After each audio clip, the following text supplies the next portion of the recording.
for the UFC heavyweight division title.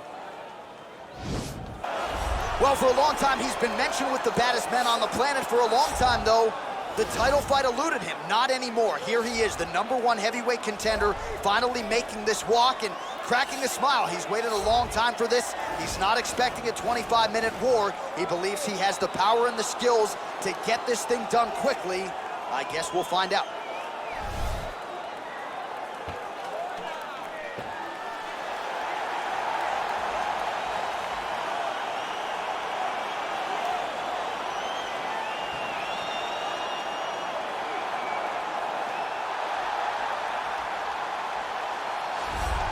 All right, so here he is making his way to the octagon for another heavyweight title defense. This has been the baddest man on the planet now for several years, and he has taken on all comers more often than not, leaving them twitching on the canvas, knockout power for days. The question is tonight, with a challenge like this, can he walk out the way he came in as the undisputed UFC heavyweight champion of the world?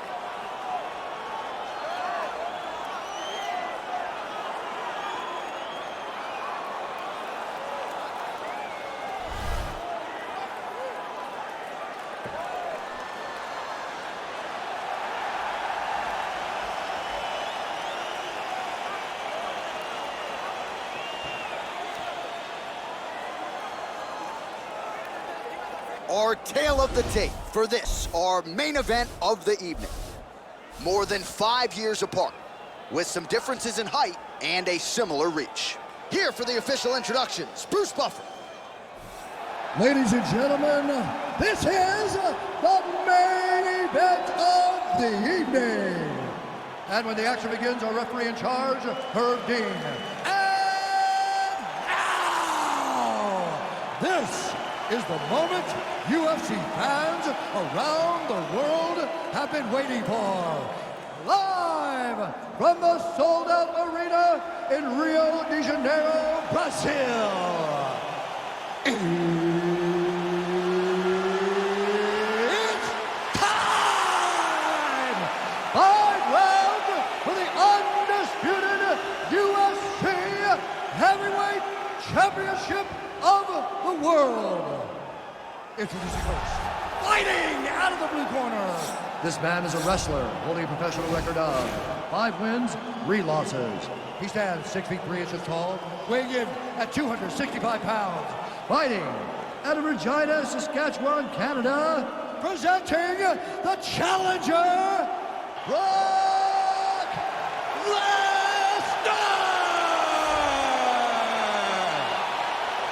And now introducing the champion, fighting out of the red corner.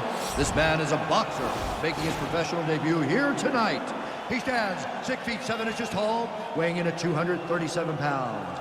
Fighting out of London, England, ladies and gentlemen, presenting the reigning, defending, undisputed UFC heavyweight champion of the world, Anthony Joshua.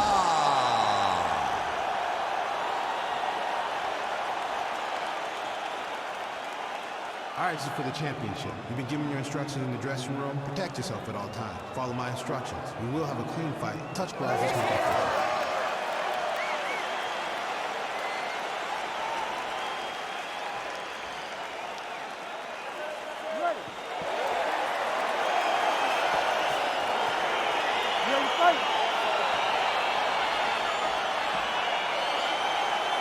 All right, so here we go. This highly anticipated fight is now underway. Looks like a classic matchup of striker versus grappler. Am I simplifying things too much?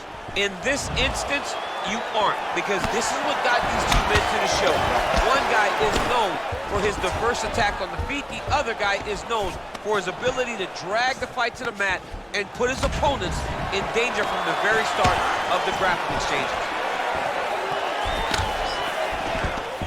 All right, so there's the early. All right, so a near-perfect entry there, and finally he gets his first takedown of the fight, and they say if at first you don't succeed, try again. Was able to get him down. Persistence pays. Now he's attacking the triangle. Triangle looks pretty tight, DC. I'm no Brazilian Jiu-Jitsu black belt, but maybe not good here. No, it looks like it's getting in deep. Watch triangle, watch triangle. He needs to push the arm arm to the side. Get his head against the mat. Now watch as he goes to the finish. Watch his chest go to the mat. He goes, it's in there deep. There you go.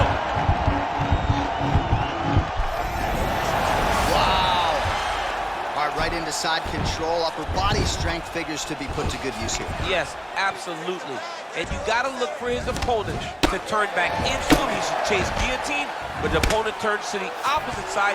He can take his back, throw his hooks in, try to choke, or flatten him out and just go for the finish. All right, so you got to be careful playing on the ground with this guy. You don't want to mess around for too long.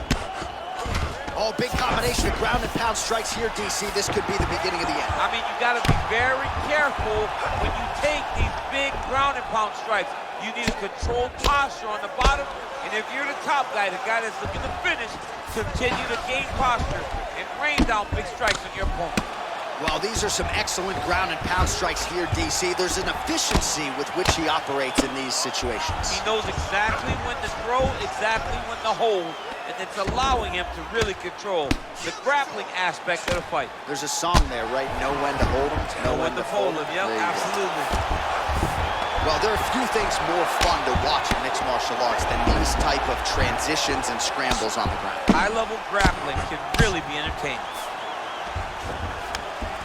Oh, looks like he's transitioned to an armbar. You cannot stay in the guard of these great jiu-jitsu guys. An attacking armbar.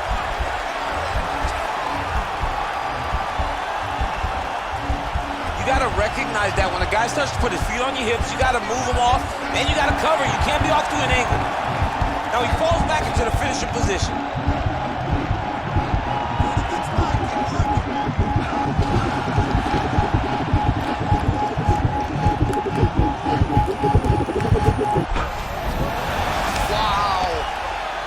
Right into side control here, DC. Biggest difference between half guard and side control? Well, side control to me feels like a little bit less control because now my legs aren't really doing anything anymore. Now I'm controlling you with my upper body. So I've got to be very, very aware. It's still advantageous, but it just seems a little more free-flowing than having something like a half guard. All right, north-south position now. We'll see how he chooses to proceed. All right, he's trying to control posture here. Now trying to hip escape. He's just trying to move out of this position off the bottom. Joshua's got the full mount. Man, this is some serious ground and pound. He's trying to put this dude's head like through the canvas. He's one of the better ground and pound fighters we have in the entire UFC, and you're seeing why. Working on a guillotine.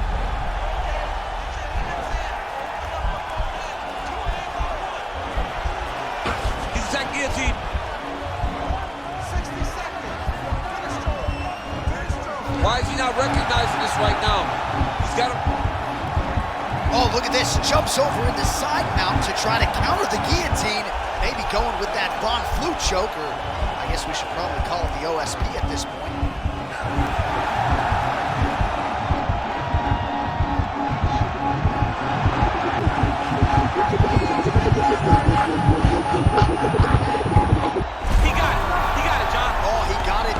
Absolutely, he finishes his opponent by way of submission.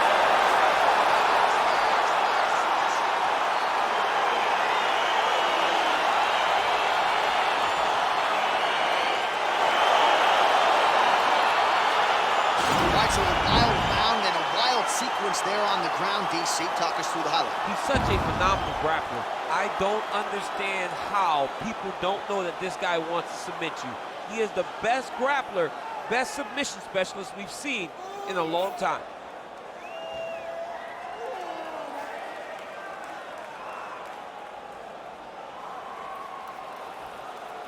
So there he is, the baddest man on the planet, UFC heavyweight champion of the world, a title that every heavyweight wants. He has it after the win by submission here tonight. He leaned on the grappling, and he got the job done in a big way. Ladies and gentlemen, referee Herb Dean has called a stop to this contest at 4 minutes, 29 seconds of the very first round.